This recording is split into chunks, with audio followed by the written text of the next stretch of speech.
चलिए अब ले चलते हैं कैबिनेट की बैठक के बाद में केंद्र सरकार जो है वो प्रेस कॉन्फ्रेंस कर रही है और प्रकाश जावड़ेकर क्या कुछ कह रहे हैं सुनते हैं।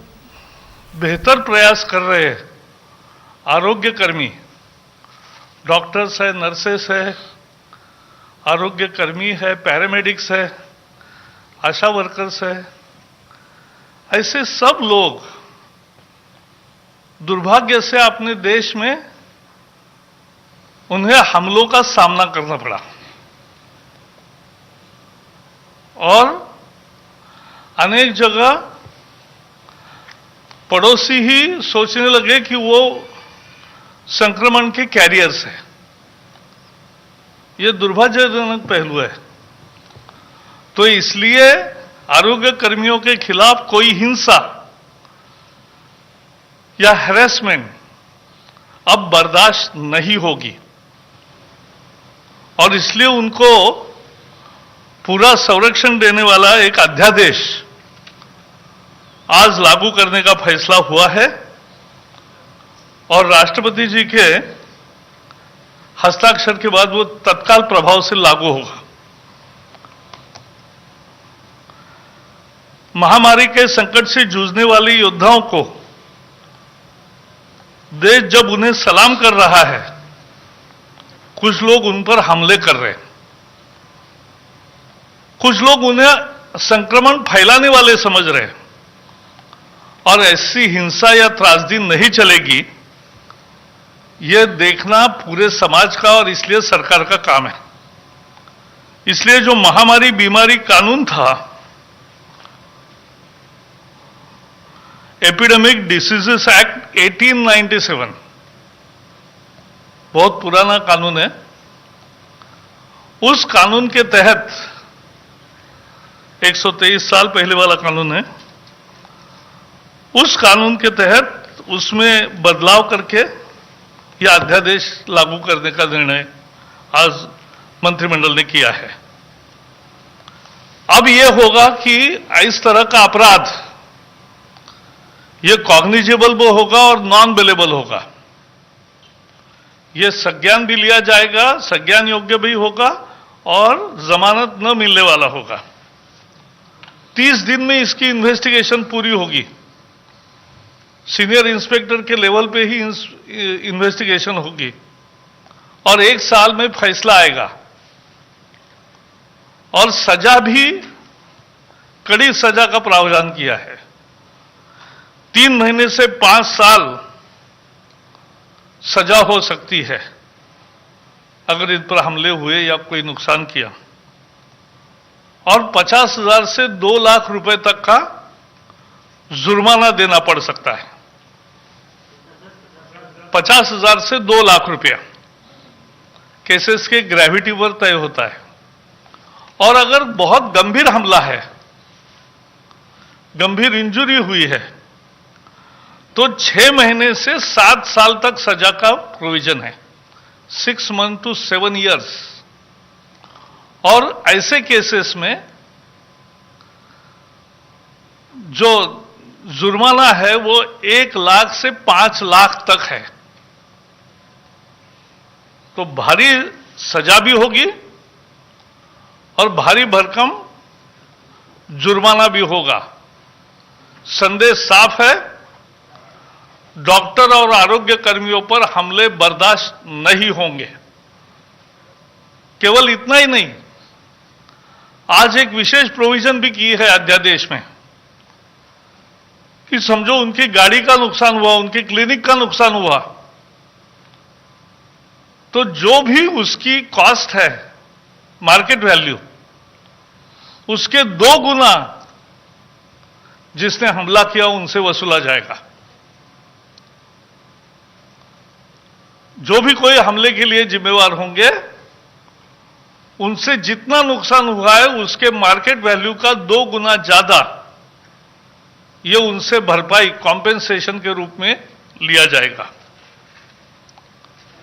वैसे अभी केंद्र के आईपीसी है, इंडियन पिनल कोड है, क्रिमिनल प्रोसीजर कोड है, नेशनल सिक्योरिटी एक्ट है, डिजास्टर मैनेजमेंट एक्ट है और अनेक राज्यों के कानून भी है। लेकिन फिर भी सबकी मांग भी थी कि देश भर का कानून बने, और इसलिए आज पूरे देश में लागू होने वाला अध्यादेश आज लागू किया है। डॉक्टर अब, क्योंकि कोविड का संकट ये गंभीर संकट है, इसमें बिना टेंशन डॉक्टर और आरोग्य कर्मी काम कर सके, ना उनके साथ कोई हमला होगा, ना उनके साथ कोई जाति होगी, इस तरह की व्यवस्था अब कायम होगी। आपको पता है, मोदी सरकार ने ये महामारी का संकट आने के साथ ही अनेक कदम उठाए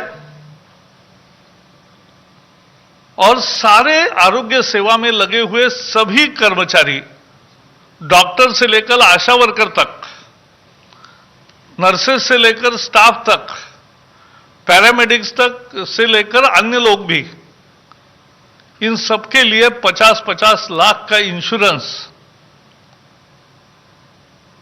शुरू किया, ताकि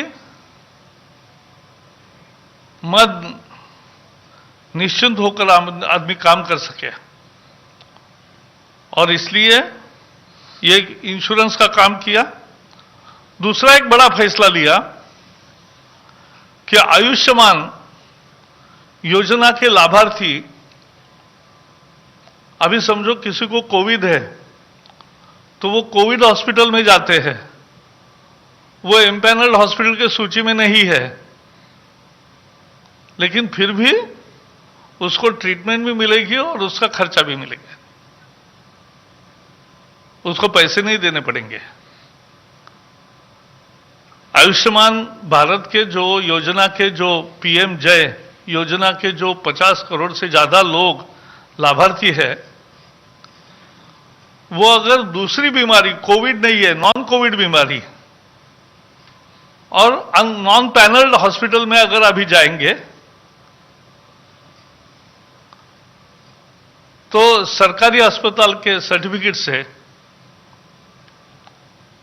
उनका भी ट्रीटमेंट होगा और उसका पैसा नहीं लिया जाएगा। आपको मालूम है, इस देश में कोविड हॉस्पिटल नहीं था। कोविड हॉस्पिटल क्यों? दुनिया में नहीं था, अपने ही देश में क्यों? और अब अपने जो हॉस्पिटल्स थे, और ये नए कोविड हॉस्पिटल बने 723, इसमें अब 1,86,000, लगभग 2 लाख बेड्स आइसोलेशन के तैयार हो गए हैं। 24,000 आईसीयू बेड्स है और 12,190 वेंटिलेटर्स है। तो ये सेवाओं का विस्तार 3 महीने में किया। भारत में पहली केस 30 जनवरी को हुई, उसके पहले चीन में संक्रमण आया, तभी से प्रधानमंत्री हमें कैबिनेट में भी बताते थे कि यह गंभीर संकट है, यह चुनौती सारे विश्व के सामने आएगी और हमें तैयारी करनी चाहिए। और इसलिए तैयारी में जुट गए।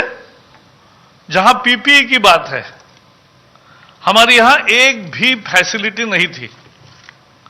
आज 77 डोमेस्टिक मैन्युफैक्चरर्स हो गए और 1,88,00,000 इतनी इनको ऑर्डर दी है और रोज सामान आ रहा है। N95 मास्क जो डॉक्टरों को लगाने चाहिए, जो आरोग्य कर्मियों को लगाने चाहिए, जो कोविड के पेशेंट से ट्रीटमेंट का काम करते हैं, उनको लगाना चाहिए। इसके अभी 24-25 लाख है उपलब्धता और 2.5 करोड़ लगभग ऑर्डर दिया है।